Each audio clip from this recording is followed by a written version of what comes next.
Coming up today on LinkedIn News Live. Can online personality tests help in the hiring process? Or does it cause unintentional bias in recruiting? We ask an expert. Plus, how do you make a career pivot after years in one industry? We'll speak to someone who did just that.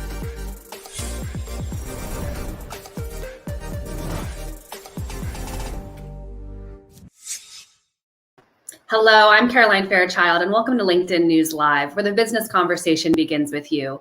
It's March 23rd, and here's a quick look at the top headlines trending right now on LinkedIn. Goldman employees ask for less workplace abuse, questions raised in AstraZeneca's trial, and Visa face antitrust probe. Let's take a deeper look into that story.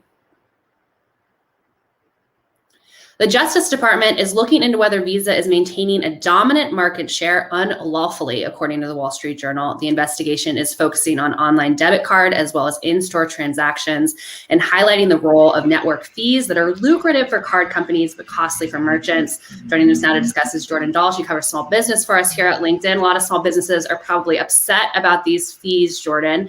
Let's start with this antitrust investigation. What's driving it? Why is Visa the latest caught up in this?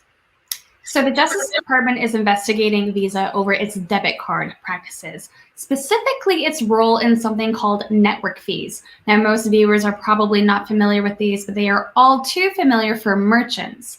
And these are the fees that merchants pay to process the transactions. And how do these fees work? I feel like sometimes you go into stores and you see that small sign where there's a minimum, but I as a consumer, don't actually understand where the money's going.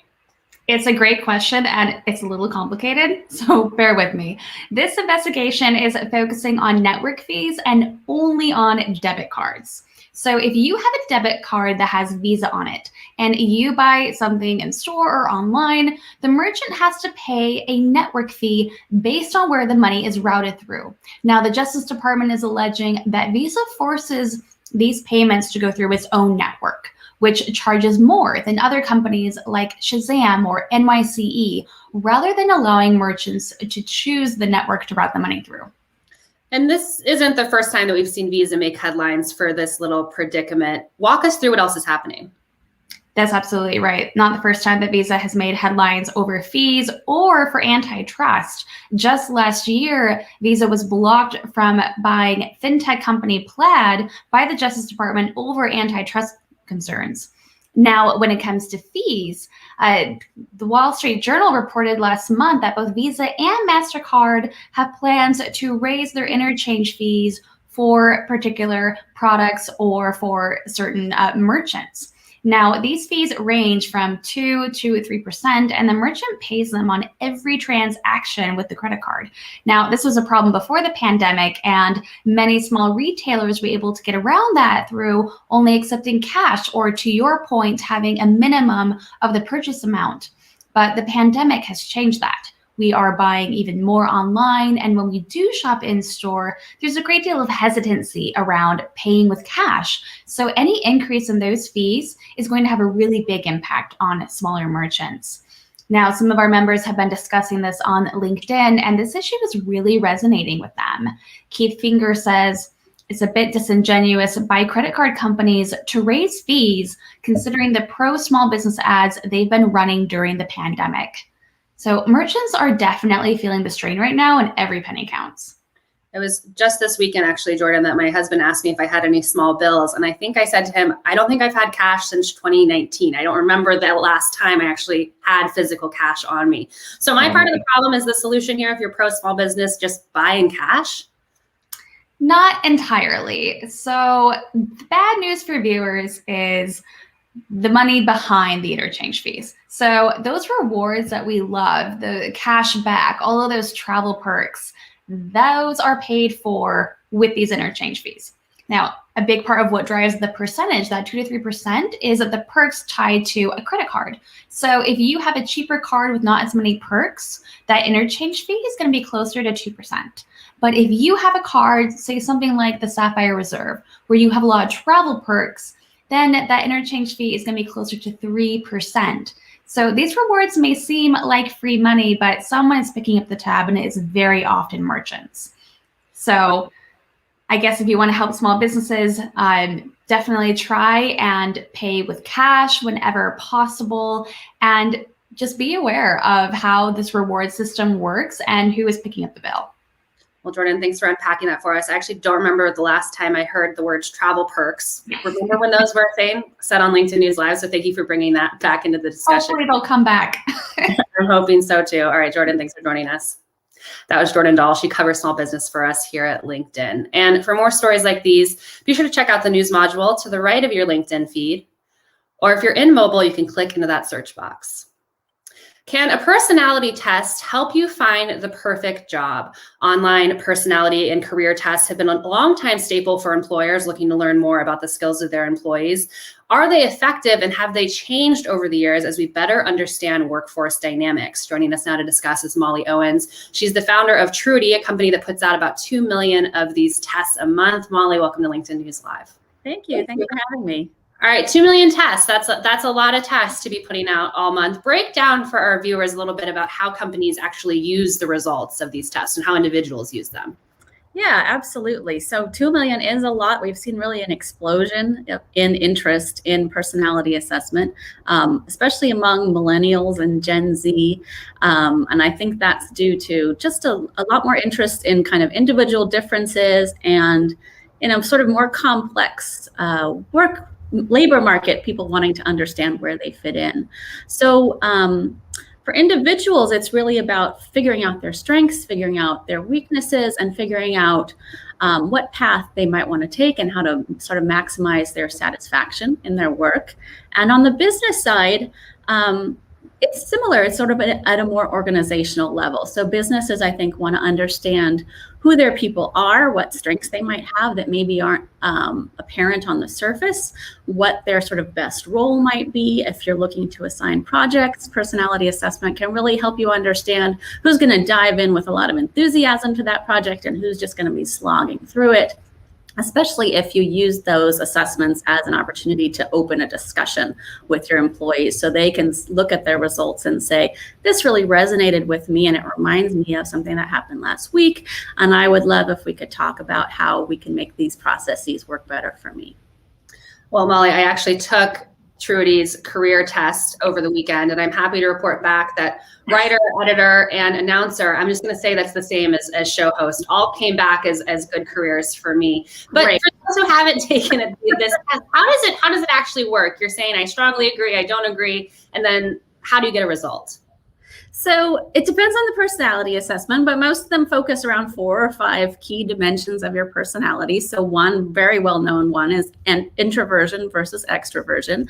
And that just has to do with sort of how outwardly focused you are on the world around you versus focused on your inner world. Another one that would be key to you as a journalist, writer, would be what's sometimes called openness. If you're a Myers-Briggs fan, that's called sensing intuition. And it just has to do with how concrete a thinker you are versus how abstract. So if you're working with words and ideas like you do, you want to be a very abstract, big picture thinker. People on the other end of the spectrum would want to work more with their hands. They would want to build something, see something tangible at the end of the day. You're more sort of the ideas person, so that's why you're good at your job. Thanks for saying that, Molly. I appreciate it. Maybe my boss is tuning in right now. All right. For those, I want to say hello to some members who are joining us in the stream right now. We have Stephen from New Jersey, Angela from Oregon, Vern from Canada, and Chris from North Carolina. Thanks for joining us right now on LinkedIn News Live.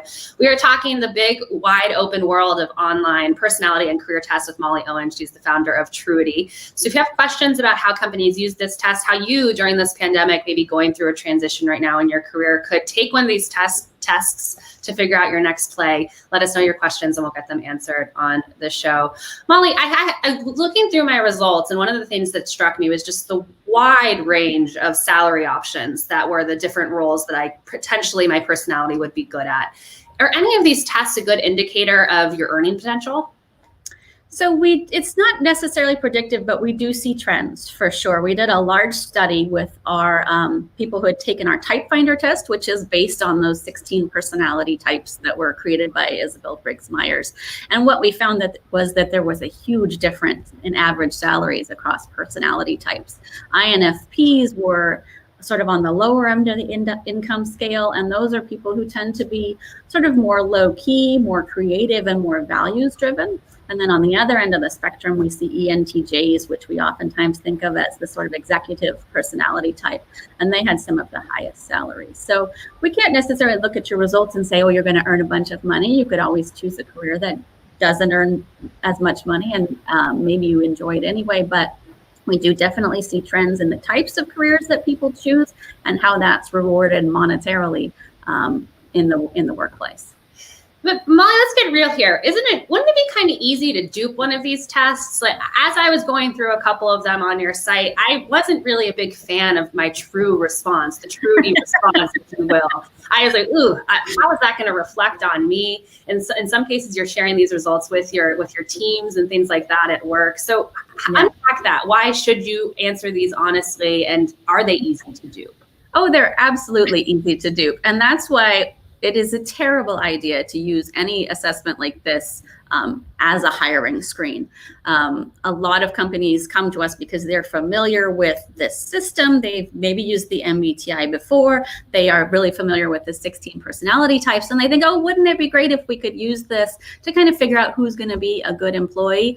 It doesn't work. The test is very transparent. It really only works if the person taking it is genuinely interested in getting a correct answer, because if you are applying for a job and you get the feeling that they're looking for somebody who's super practical, super logical, super task-oriented, you're just going to answer the questions to that effect.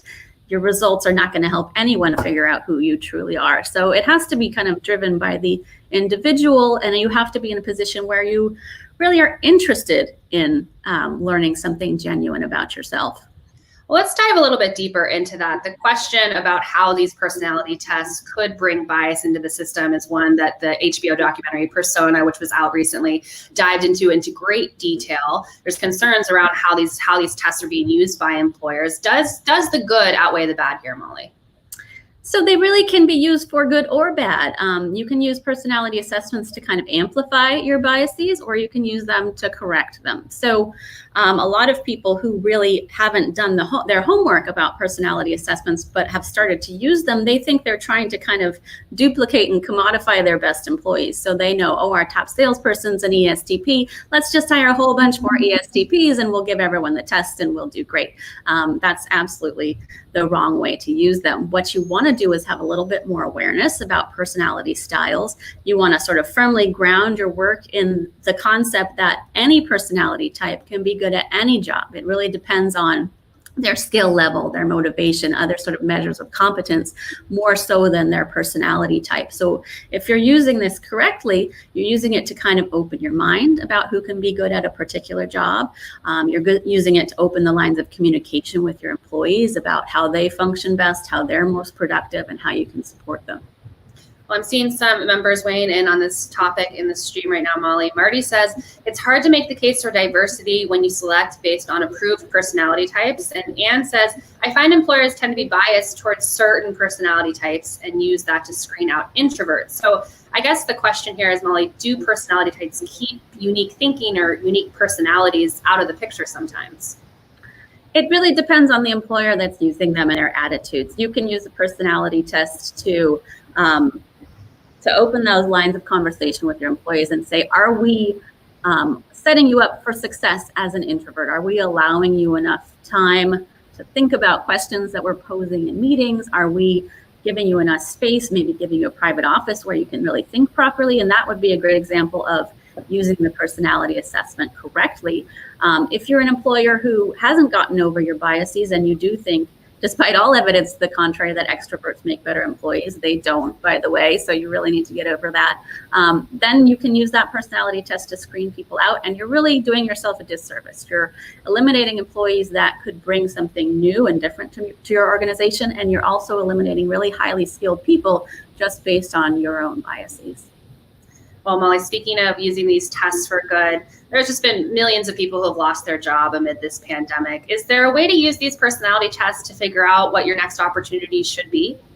Yeah, absolutely. And I think the best way to use these assessments right now is to use them as a way to reflect on your sort of previous jobs, what might have worked for you, what might not have worked for you, and use this as an opportunity to maybe move into something that suits you a little bit better. So a personality test and those results can kind of help you interrogate, when was I productive? When was I frustrated in my previous job?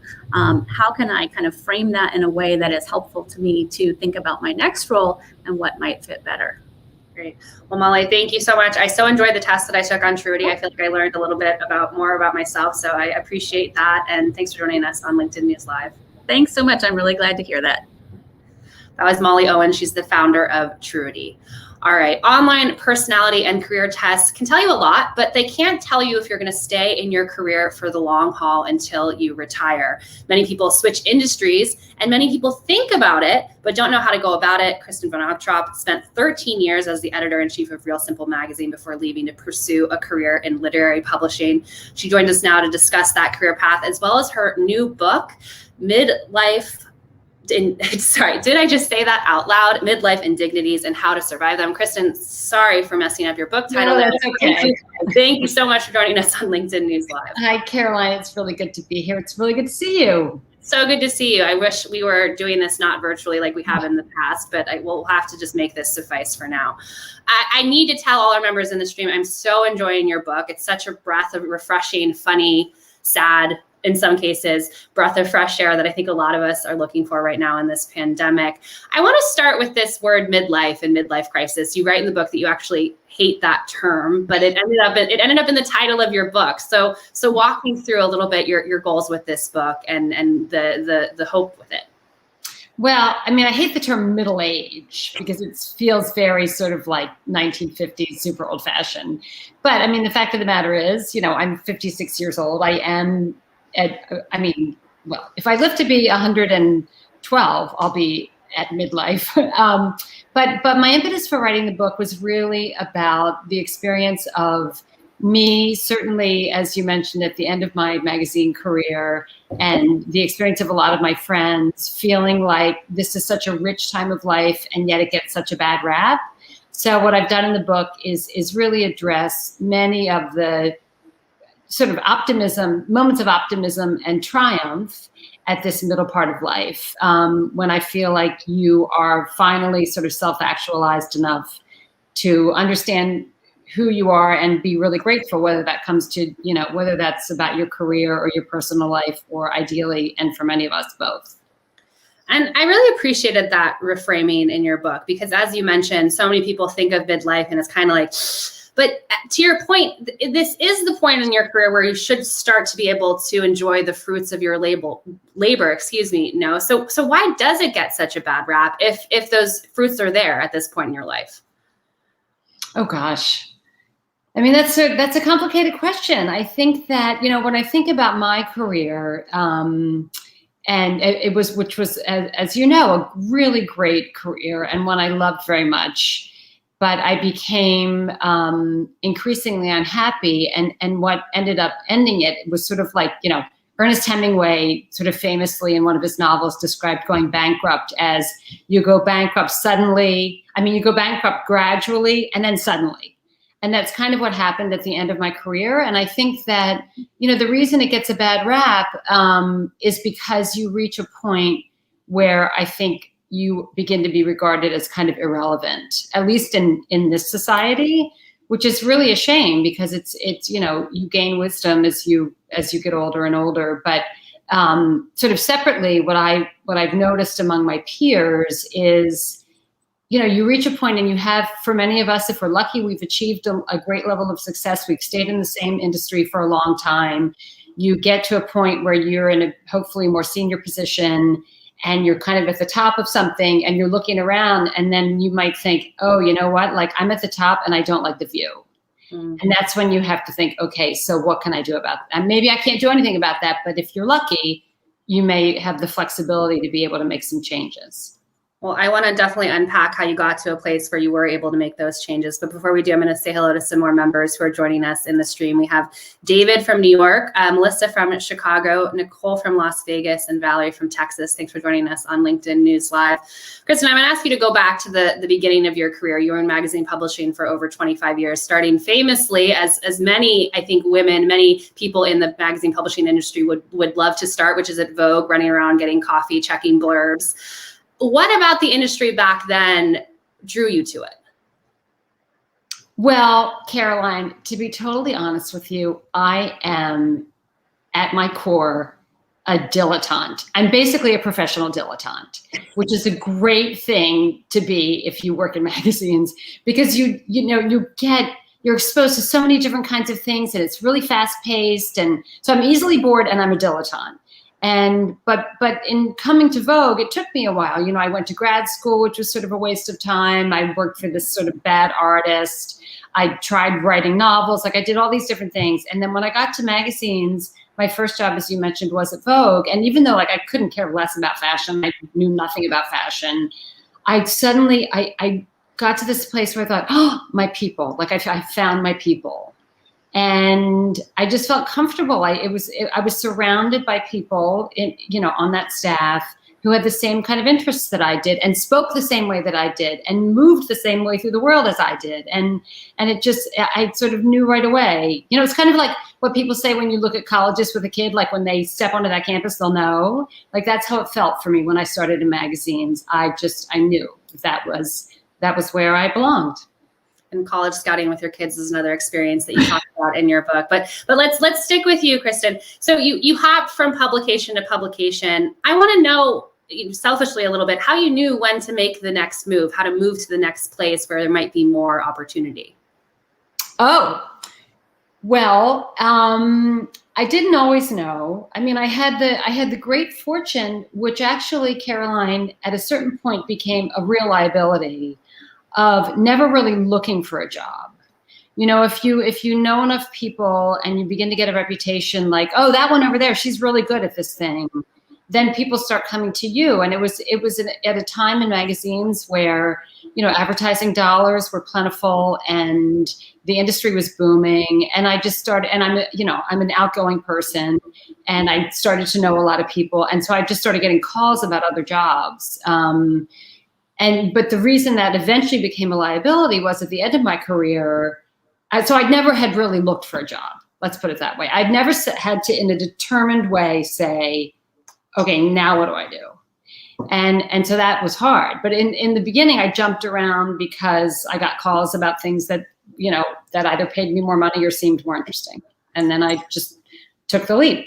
Right. And eventually one of those calls was for the top job at Real Simple, which then was a very small part of the Time Inc. family, not really an established brand at all. Of course, you changed that during your tenure. But I actually want to bring up a quote from your book that resonated with me, and I think some of our members. You wrote, "But how do I be a boss? I spent many hours worrying about that.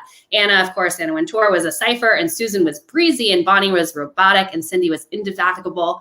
And Kristen was what? Was Kristen stern and distant, or warm and chummy? Did Kristen keep her staff at arm's length or try to be one of them? There was no guide, but what if I got it wrong? Finally, my husband said, they hired you for who you are. Just be yourself, and that will be fine." This stuck out to me, Kristen, because I think some people will kind of eye roll a little bit at that advice from your husband. Like, will it be fine if you're just yourself? Did it work out for you finding your style that way? Well, I guess you'd have to ask the staff at Real Simple whether that worked out. I mean, I think look, there were moments when, like, I'll never forget, early in my time, in my first maybe like month at Real Simple, I had a meeting with other members of the staff who all now worked for me. And I got to a point, like, we were looking at layouts for the magazine. And like, the meeting to me sort of felt like it was dragging on a little while. And I'm thinking, like, okay, when does this end? And then I realized, oh my God, like, I end the meeting. I'm the person who makes this meeting. So that I stood up and the meeting ended. So, you definitely have to learn. But I think if you're a kind person who gets along well with your fellow man, knows when to ask for help, you can be a boss, right? Like, it's not that hard. You just have to have a level of self-confidence that you don't act like a jerk. It's not that hard. I mean, look, I'm probably violating every single HR tenet ever written, but I think for certain types of people, the learning curve to be a boss is not that steep. But I also had, I mean, you'll remember this, Caroline, like, I had at that time at Time Inc., we had this huge, very robust, super supportive HR department. And so whenever I had sticky situations or moments where I thought, okay, how do I manage this? I always had really good resources to turn to, and that was super helpful.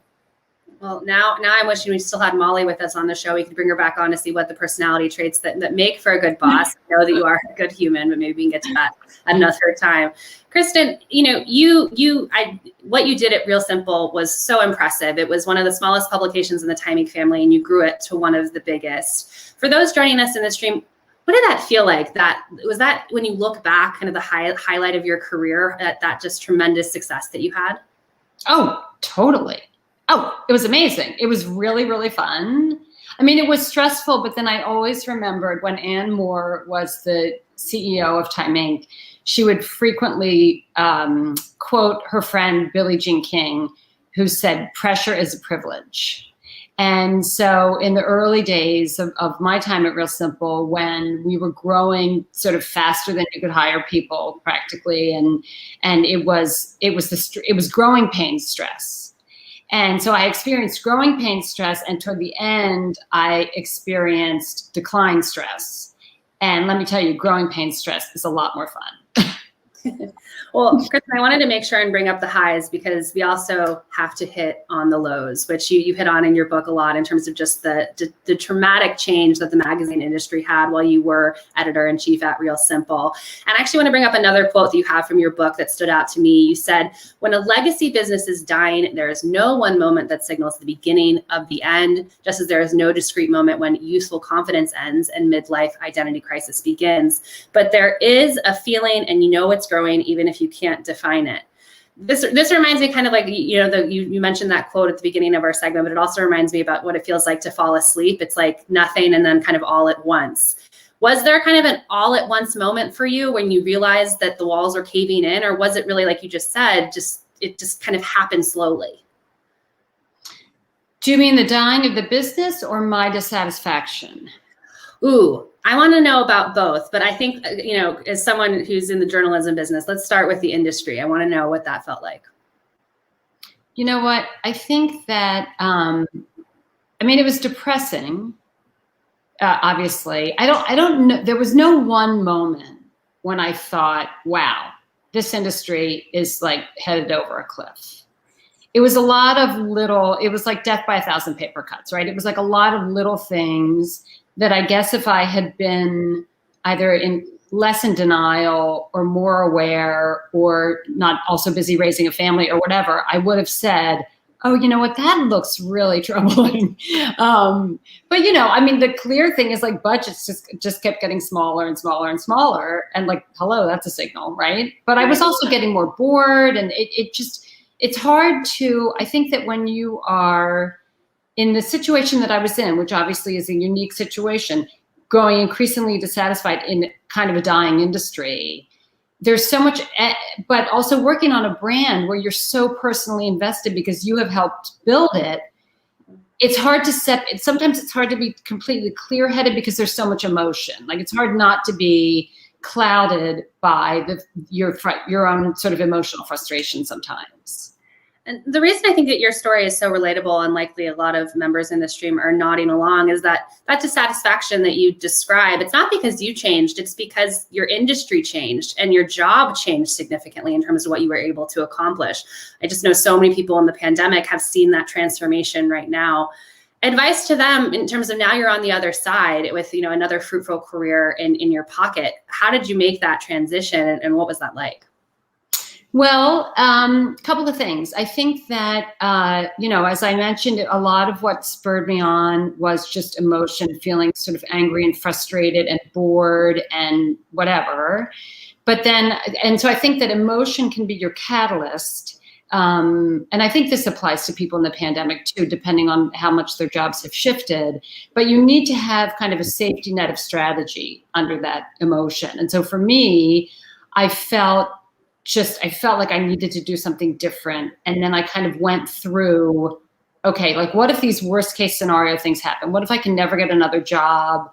You know, what if I have basically no other skills? But you know, I was lucky enough that I had an employment contract. I talked to my lawyer. I talked to my financial advisor. I talked to a lot of my friends. Obviously, I talked to my husband. So like, even though I wasn't an impulsive decision, even though it was kind of a while in coming, but you have to be comfortable with risk. There were so many people when I left my job who said to me, oh my gosh, that's so brave. And I thought, I don't think it's brave. Like I'm pissed and I really I need a change. But so you have to be comfortable knowing that you're taking this leap into the unknown, but you have to have you have to have some safeguards in place that if your leap is a leap to a leap off a really steep cliff, much steeper than you thought, that there would be a soft landing somewhere, even if it's further down than you thought it was going to be. That's such I don't know. That doesn't really answer your question probably, but that's sort of the way I looked at it, I guess. I think it certainly does. And I think it's very relatable because I feel like we could talk about your book forever. At least I certainly could. Before I let you go, one of my favorite parts about your book is that in many instances, you're just trying to make it okay for us to laugh at ourselves a little bit more. Why is that important right now, particularly for someone who's living through this pandemic like the rest of us are? Oh, because if you can't laugh at yourself, I mean, like what is there, you know? I mean, we're all just, I think particularly in the pandemic, you know, there is so much tragedy and there's so many people who have experienced things that they never even imagined in terms of sadness and grief and illness. But if you're one of the lucky ones, and there are many lucky ones, and I'm certainly one of the lucky ones, that even though your life has been impacted negatively, you still wake up every day and put your feet on the ground and can walk out of bed, you know, that's enough, right? And if you can add laughter on top of that, then you know, a lot of days that's all you need. I certainly hope so. Kristen, it's always such a breath of fresh air to speak with you. I so appreciate you joining us on LinkedIn News Live. Thank you for having me. That was Kristen Van Arktop. She is the author of the upcoming book, Did I Say That Out Loud? Midlife Indignities and How to Survive Them. All right, tomorrow on LinkedIn News Live, I'll be speaking with entrepreneur and founder of Ever Eden, Kimberly Ho, for our series, Conversations for Change. We'll discuss the joys and tribulations of being an entrepreneur and how she grew her business even amid the pandemic. I'm Caroline Fairchild. Thanks for joining us on LinkedIn News Live.